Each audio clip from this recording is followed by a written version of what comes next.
नमो गंगाजमुनयोर्मध्ये वसन्ति देवे प्रसन्नात्मानश्चिरञ्जीवितं वर्धयन्ति। नमो गंगाजमुनयोर्मुनिभ्यश्च नमो गंगाजमुनयोर्मुनिभ्यश्च नमः। ॐ शान्ति शान्ति।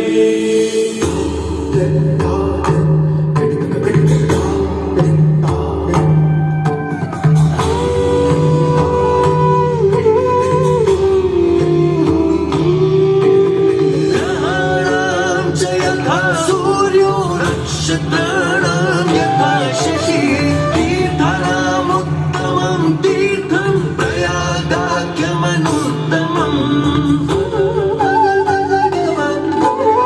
तीर्थानामुत्तमं तीर्थं प्रयागाख्यमनुत्तमम्।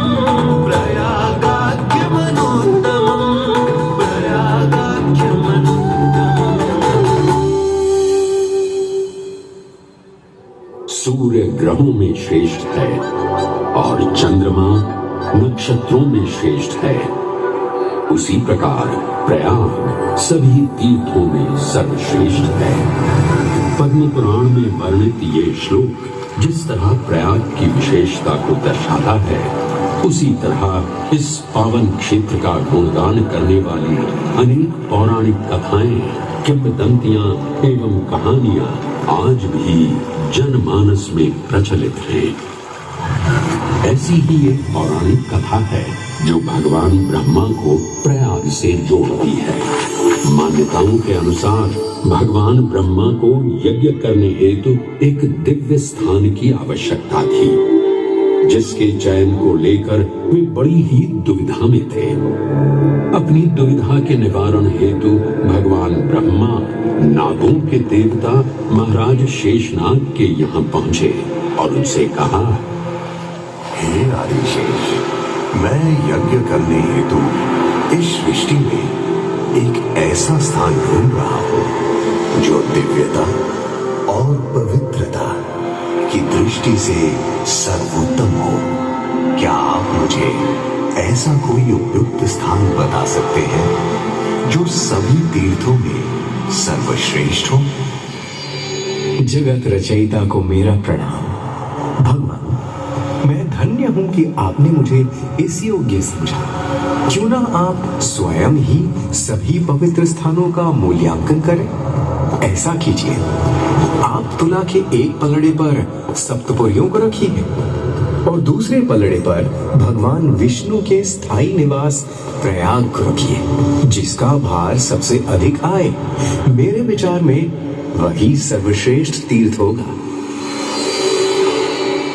इस मूल्यांकन के परिणाम स्वरूप प्रयाग का पलड़ा ही भारी रहा। इस तरह प्रयाग की प्रधानता सिद्ध हुई और तभी से इसे तीर्थों का राजा कहा जाने लगा। आज भी ऐसी मान्यता है कि भगवान ब्रह्मा ने गंगा नदी के पश्चिमी तट पर 10 अश्वमेध यज्ञ संपन्न किए थे। आज उस स्थान को हम दशाश्वमेध घाट के नाम से जानते हैं। भगवान ब्रह्मा के अलावा इंद्रदेव, वरुण देव एवं सोमदेव ने भी प्रयाग क्षेत्र में ही भगवान विष्णु की आराधना करने हेतु यज्ञ किए थे, जिससे उन्हें भी श्री हरि का आशीर्वाद प्राप्त हुआ। प्रयाग शब्द में प्र का अर्थ है प्रकृष्ट और याग का अर्थ होता है यज्ञ। इसीलिए इन दो शब्दों से बना प्रयाग सबसे पवित्र स्थान माना जाता है। प्रयाग ही संसार में एकमात्र ऐसा पावन क्षेत्र है जहाँ 3 पवित्र नदियों का संगम होता है। इस संगम का भी एक अनूठा महत्व है।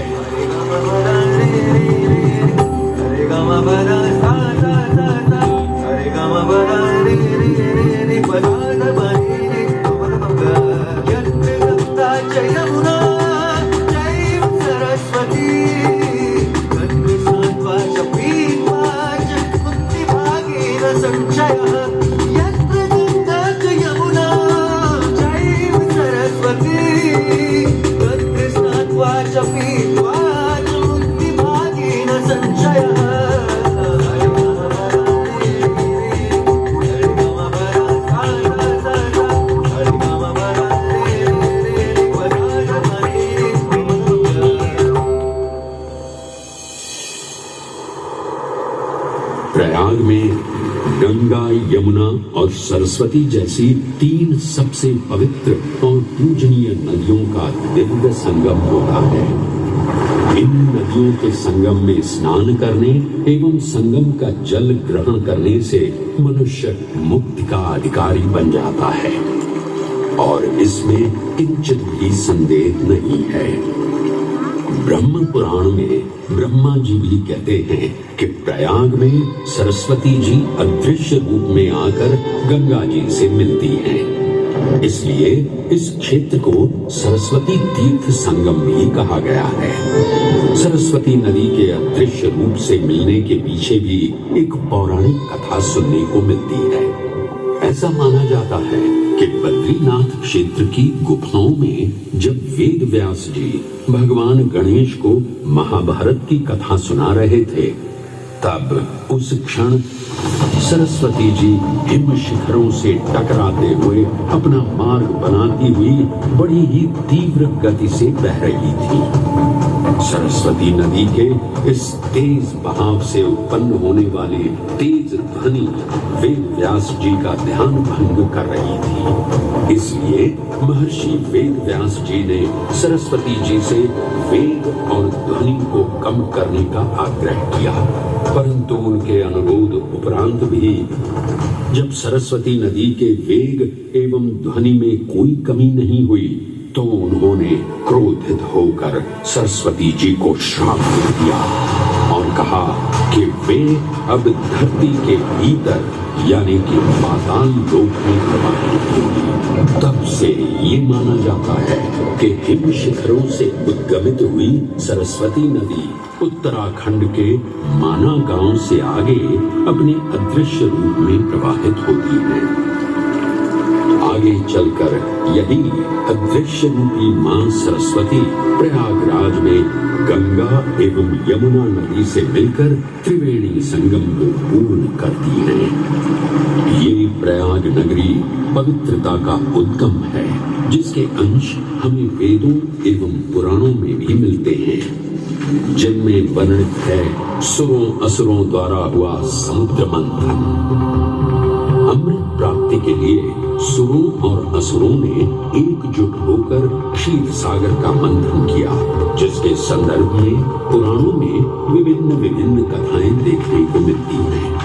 उन्हीं कथाओं में एक कथा महर्षि दुर्वासा और इंद्रदेव से संबंधित है।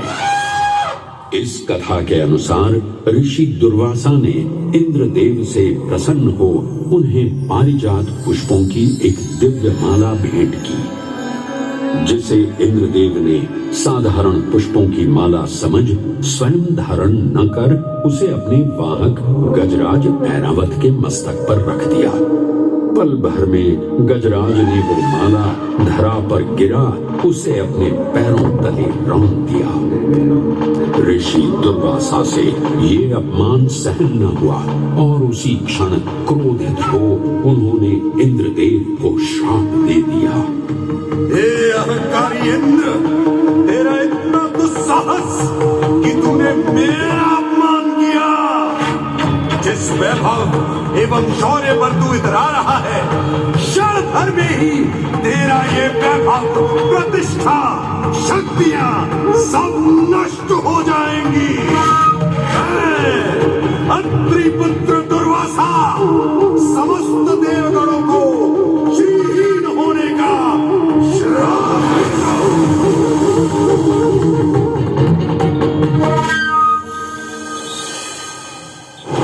इस श्राप के परिणाम स्वरूप स्वर्गलोक से लेकर वैकुंठ धाम तक का सारा वैभव चला गया। जहां स्वर्गलोक में सभी देवता अपना वैभव एवं शक्तियां खो चुके थे, वहीं वैकुंठ धाम में मां लक्ष्मी भी क्षीर सागर की गहराइयों में चली गई। उनके जाते ही सृष्टि का संतुलन बिगड़ने लगा एवं असुर राजा बलि ने तीनों लोक अपने अधीन कर लिए। ये सब देखकर सभी देवतागण अपने श्राप के निवारण हेतु भगवान विष्णु की शरण में जा पहुंचे और कहने लगे, हे पालनहार, हे स्वामी, अब आप ही हमें इस श्राप से मुक्त होने का मार्ग बता सकते हैं, अन्यथा हम अपनी शक्तियों से सदैव वंचित ही रहेंगे और युद्ध में कभी भी असुरों का सामना नहीं कर पाएंगे।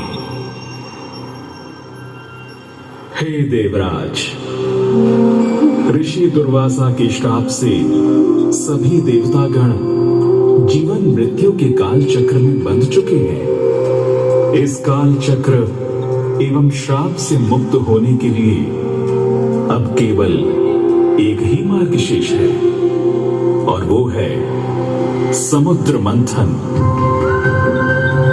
इस समुद्र मंथन से निकलने वाले रत्न ही आपके खोए हुए यश, वैभव और कीर्ति को पुनः स्थापित करेंगे। परंतु आपको इस मंथन के लिए असुरों के बल की भी आवश्यकता होगी, क्योंकि उनके बिना यह समुद्र मंथन संभव नहीं है। जैसी आपकी आज्ञा प्रभु, हम असुरों के साथ समुद्र मंथन करने के लिए तैयार हैं। देवताओं और असुरों ने एकमत होकर क्षीर सागर का मंथन करना स्वीकार किया। जहां मंदार पर्वत मथनी के रूप में आए तो वहीं वासुकी नाग को नेति की भूमिका मिली। भगवान विष्णु ने स्वयं कुर्म अवतार धारण कर मंदार पर्वत को उसका आधार प्रदान किया। क्षीर सागर को मथना शुरू किया गया और 14 रत्नों में सबसे पहले हलाहल विष उत्पन्न हुआ। उस विष के प्रभाव को कोई भी देवता या असुर सहन करने में समर्थ नहीं थे। इस कालकूट विष से सृष्टि का विनाश हो सकता था। इसीलिए इस आपदा से बचाने स्वयं देवों के देव महादेव प्रकट हुए और उन्होंने इस विष का पान किया। ये सब देख मां पार्वती ने विष को भगवान शिव के कंठ तक ही रोक दिया। इस कालकूट विष के प्रभाव से महादेव का कंठ नीला पड़ गया और तभी से उन्हें नीलकंठ के नाम से भी जाना जाने लगा।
हलाहल के पश्चात समुद्र की गहराइयों से मां लक्ष्मी का आगमन हुआ, जिन्हें भगवान विष्णु ने वर्ण करके अपनी अर्धांगिनी बना लिया।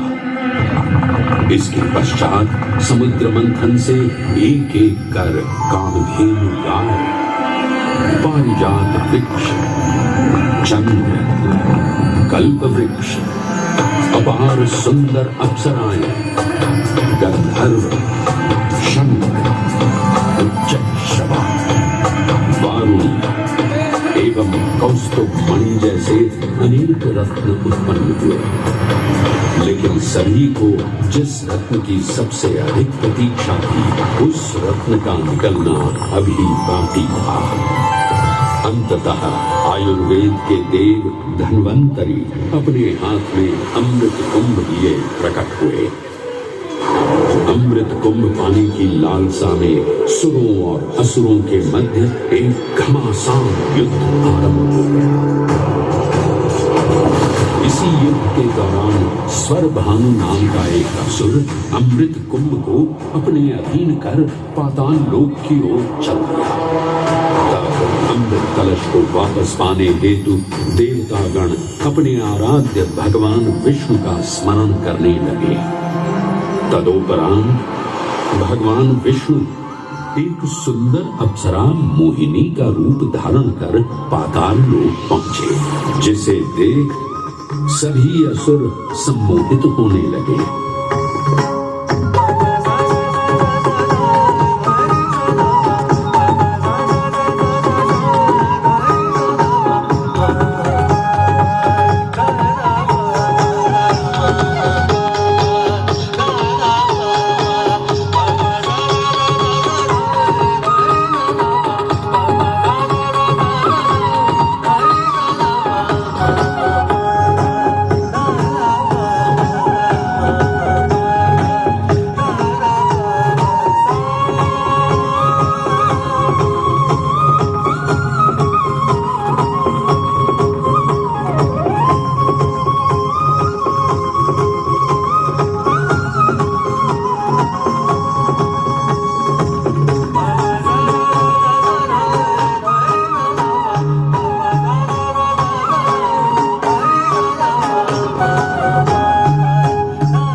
अप्सरा कौन है? ये कहां से आई है? इसने तो मेरा मन ही मोह लिया। इसे तो मैं ही लेकर रहूंगा। इस सुंदर अप्सरा ने तो हम सबको सम्मोहित कर लिया है। हे सुंदरी, तुम कौन हो और यहाँ क्यों आई हो? हे असुरराज, मैं मोहिनी हूँ और आप ये समझ लीजिए कि मैं आप ही की सहायता हेतु यहाँ पर आई हूँ। हमारी सहायता हेतु? परंतु वो कैसे सुंदरी? मैं आपको ये ज्ञात कराने आई हूँ कि अमृत की असली शक्ति और गुण तो कलश के तल में विद्यमान है, जबकि ऊपर तो केवल जल मात्र है, जिसके ग्रहण करने से ज्यादा कोई लाभ न होगा। आप सभी इस अमृत को देवताओं के साथ बांट लीजिए। आखिर आप सभी ऋषि कश्यप के ही तो पुत्र हैं। देवताओं के साथ अमृत बांटने से एक तो आपका वैभव बढ़ेगा और दूसरा जो अमृत का फलदायक भाग है उसे आप ही ग्रहण कर सकेंगे। हे मनमोहिनी, तुम सत्य ही कह रही हो, परंतु अगर हमने ये अमृत कलश देवताओं को दे दिया तो क्या पता वे सारा अमृत स्वयं ही ग्रहण कर लें और हम सभी असुर इससे वंचित ही रह जाएं।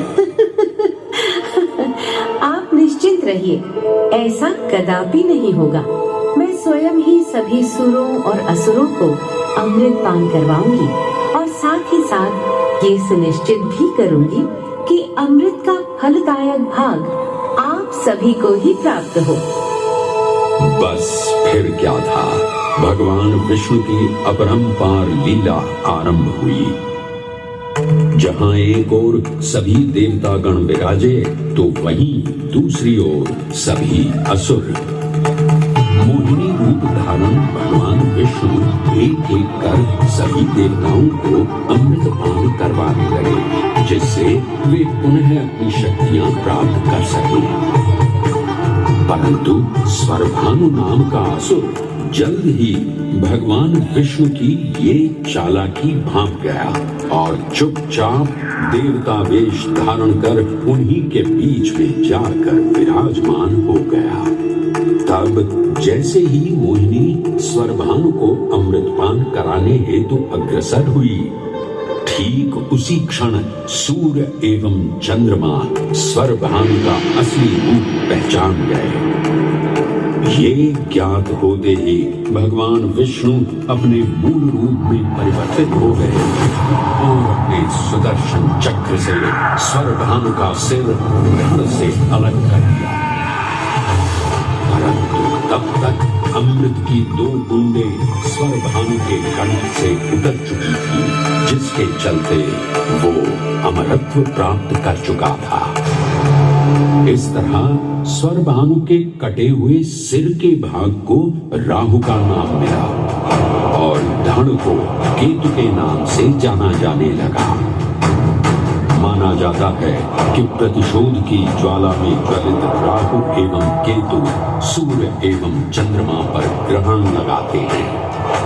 इस प्रकार सूर्य और चंद्र पर ग्रहण लगना राहु और केतु का प्रतिशोध माना जाता है। भगवान विष्णु की ये लीला देख सभी असुर अचंभित हो उठे। इससे पहले कि वे कोई प्रतिक्रिया दे पाते, भगवान विष्णु के वाहन पक्षीराज गरुड़ ने शीघ्रता से अमृत कलश को उठा लिया और अपने साथ लेकर स्वर्गलोक की ओर उड़ चले। कहते हैं पक्षीराज की इस यात्रा के दौरान पृथ्वी पर 4 जगह अमृत की कुछ बूंदें छलक कर गिर पड़ी थी और इन बूंदों से उन नगरों की नदियों के पानी में अमृत जैसे गुण आ गए थे। वे 4 स्थान हरिद्वार, प्रयाग, उज्जैन एवं नासिक हैं और यही कारण है कि इन 4 नगरों में कुंभ का पर्व मनाया जाता है। ऐसी भी मान्यता है कि एक दिव्य दिवस एक सांसारिक वर्ष के बराबर होता है और पक्षीराज गरुड़ की यात्रा में 12 दिन लगे थे। इसीलिए हर 12वें वर्ष में कुंभ पर्व मनाया जाता है।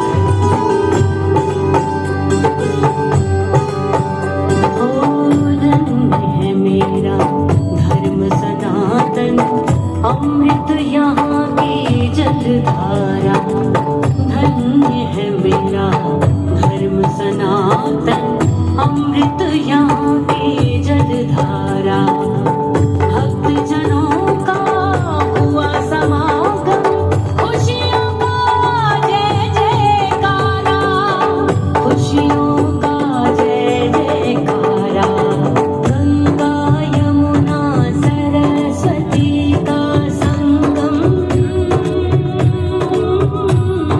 तीनों में समाया सृष्टि का राग, सृष्टि का राग। त्रिवेणी नहाए जो पाए वो मुक्ति, हर एक बूंद यहाँ ईश्वर का परा, ईश्वर का परा। रोशन है धरती और गगन, रोशन है कुंभ है, कुंभ है महाकुंभ है, कुंभ है महाकुंभ है, कुंभ है महाकुंभ है, कुंभ है महाकुंभ है। गंगा की तरह जीवन को पावन करता कुंभ है, महाकुंभ है। संगम देवों की महिमा का गुणगान करता कुंभ है, महाकुंभ है, महाकुंभ है। महाकुंभ है।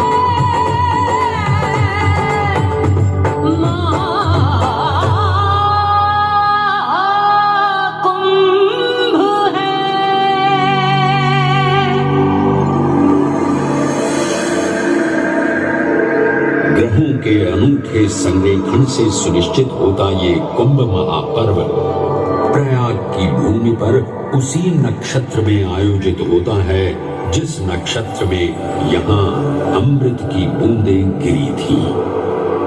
गणनाओं के अनुसार जब बृहस्पति वृषभ राशि में और सूर्य चंद्रमा मकर राशि चक्र में प्रवेश करते हैं, तब प्रयागराज में कुंभ पर्व आयोजित किया जाता है।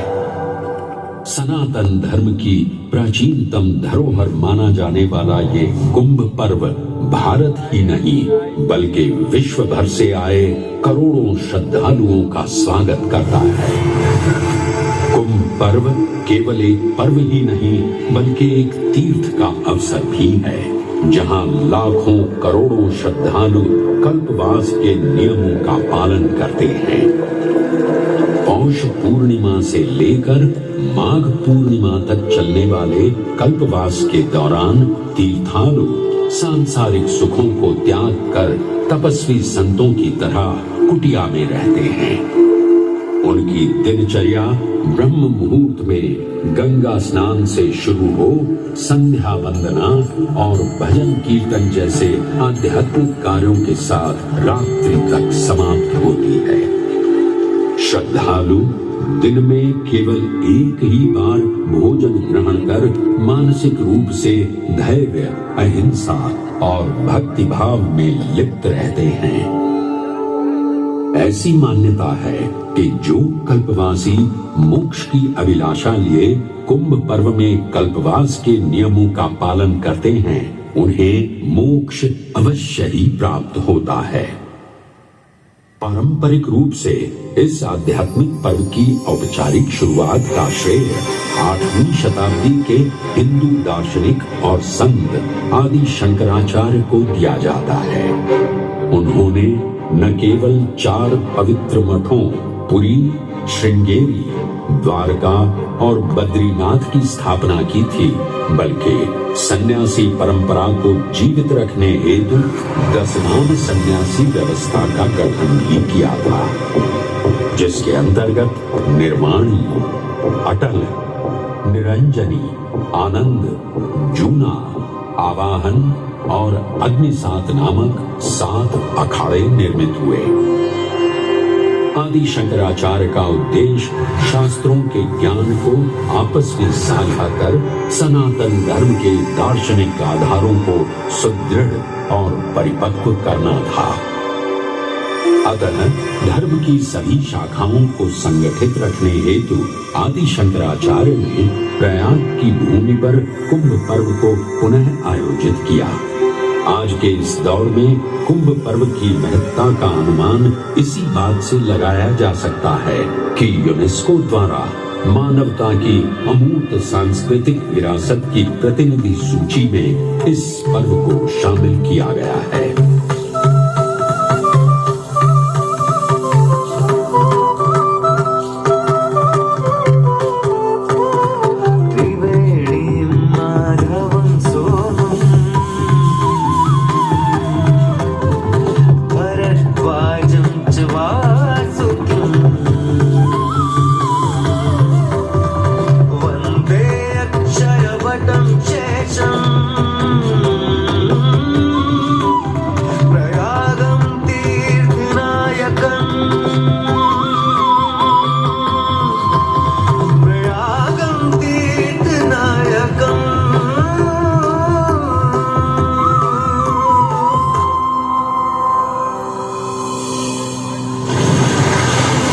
त्रिवेणी, माधव, सोम, भरद्वाज, वासुकी, अक्षयवट और शेषनाग, प्रयाग के इन 7 तीर्थ नायकों की हम वंदना करते हैं।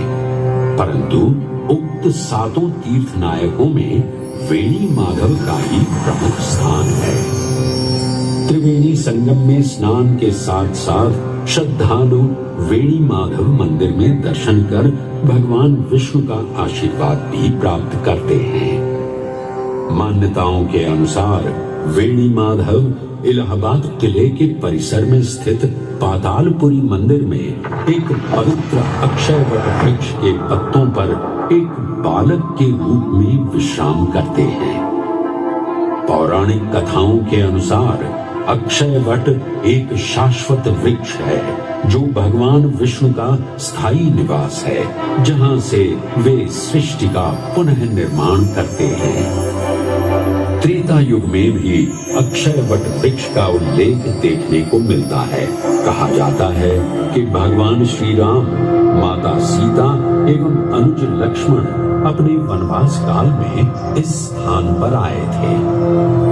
वैसे तो भगवान श्री राम का वनवास प्रयाग में श्रृंगी ऋषि को समर्पित श्रृंगवेरपुर धाम से आरंभ होता है।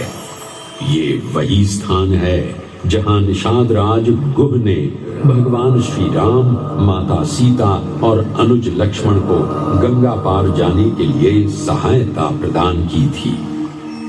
श्रृंगवेरपुर से प्रभु श्री राम ऋषि भरद्वाज के आश्रम पहुंचे थे। भरद्वाज मुनि बसहि प्रयागा, गोस्वामी तुलसीदास जी ने रामचरितमानस में ऋषि भरद्वाज का निवास स्थान प्रयागराज ही बताया है। ऋषि भरद्वाज से त्रिवेणी संगम की महिमा सुन प्रभु श्री राम, माता सीता और अनुज लक्ष्मण त्रिवेणी संगम में स्नान कर तीनों नदियों का आशीर्वाद प्राप्त करते हैं। इसी कड़ी में एक प्रचलित कथा के अनुसार संगम तट पर ही माता सीता ने प्रभु श्री राम से महादेव और परम शक्ति मां पार्वती की आराधना करने की अपनी मनोकामना को व्यक्त किया था, जिसके उपरांत प्रभु श्री राम ने यमुना तट पर भगवान भोलेनाथ और मां पार्वती को समर्पित एक मंदिर का निर्माण करवाया था, जिसे आज हम मनकामेश्वर मंदिर के नाम से भी जानते हैं। त्रेता युग में स्वयं प्रभु श्री राम ने माता सीता के साथ इसी मंदिर में भगवान शिव एवं मां पार्वती की पूजा अर्चना कर उनसे आशीर्वाद प्राप्त किया था। महादेव के इस प्राचीन मंदिर से अगर थोड़ा आगे चले तो उन्हीं के अंशावतार पवन पुत्र हनुमान जी का मंदिर भी विद्यमान है। जय जय महाबली हनुमान, महावीर हनुमान, पवन पुत्र हनुमान।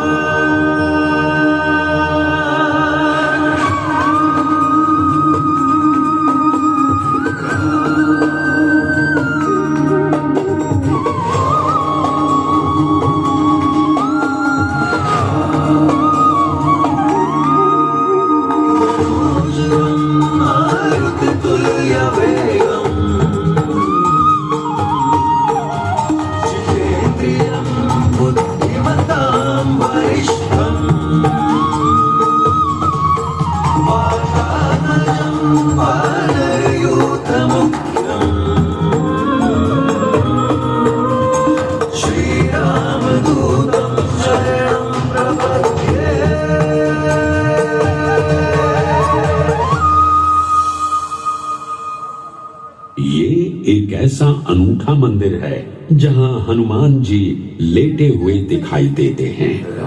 प्रचलित कथाओं की माने तो हनुमान जी के आदेशानुसार बाघंबरी बाबा को इस तट पर उत्खनन करते समय हनुमान जी की एक दिव्य मूर्ति प्राप्त हुई थी, जिसके फलस्वरूप आज यहाँ बड़े हनुमान जी का मंदिर विद्यमान है। इस चमत्कार से विस्मयाभिभूत हुए बाबा बाघंबरी ने हनुमान जी की सेवा में अपना जीवन समर्पित कर दिया। आज भी इस मंदिर की देखरेख का कार्यभार बाघंबरी गद्दी ने ही संभाल रखा है। पुराणों एवं अनेक धार्मिक ग्रंथों में वर्णित प्रयाग क्षेत्र के कौशाम्बी का उल्लेख देखने को मिलता है।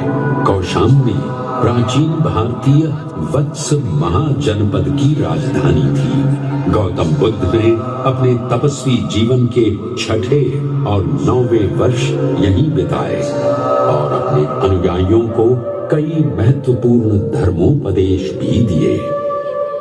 बौद्ध धर्म से अगर जैन परंपरा की ओर चले तो ऐसी मान्यताएं आज भी प्रचलित हैं कि प्राचीन तीर्थंकर ऋषभदेव ने भी वत्स देश में ही ज्ञान प्राप्त किया था। इसके अलावा 6ठे जैन तीर्थंकर पद्म प्रभु का जन्म इक्ष्वाकु वंश में राजा श्रीधर और रानी सुसीमा देवी के घर कौशाम्बी में ही हुआ था।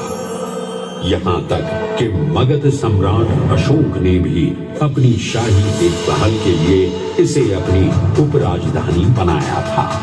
तथ्यों को टटोले तो अशोक की लाट आज भी इस क्षेत्र में देखने को मिलती है। धार्मिक विविधता से परिपूर्ण प्रयाग क्षेत्र एक ऐसा अनूठा क्षेत्र है जहां ज्ञान का प्रकाश फैलाने सिख गुरु भी पधारे हैं। प्रयागराज के अहियापुर में स्थित गुरुद्वारा पक्की संगत साहिब इसी की एक बेजोड़ निशानी है। माना जाता है कि श्री गुरु तेग बहादुर जी अपनी यात्रा के दौरान 6 महीने इसी स्थान पर रुके थे। यहाँ वे प्रार्थना और ध्यान करते थे, इसलिए इसे तप स्थान भी कहा गया है। ये कहना गलत नहीं होगा कि त्रिवेणी संगम के तट पर गुरुओं और संतों की शिक्षाओं का अनोखा समावेश है। ये गुरुद्वारा पक्की संगत साहिब इलाहाबाद के नाम से कुछ समय के लिए चर्चित ये प्रयागराज आज भी जीवंत है। धर्म और संस्कृति का अनूठा इतिहास संजोए हुए तीर्थराज प्रयागराज में वेणी माधव, शिव और शक्ति के विभिन्न स्वरूप आज भी विद्यमान हैं, जो इस पावन क्षेत्र को अद्वितीय बनाते हैं। प्रयागराज की इतनी विशाल पृष्ठभूमि समझने के बाद लगता है कि ये कहना कभी गलत नहीं होगा कि प्रयागराज सिर्फ एक शहर नहीं बल्कि अपने अंदर दैवीयता, विविधता और धार्मिकता को संजोए हमारा पूर्ण गौरवशाली इतिहास है।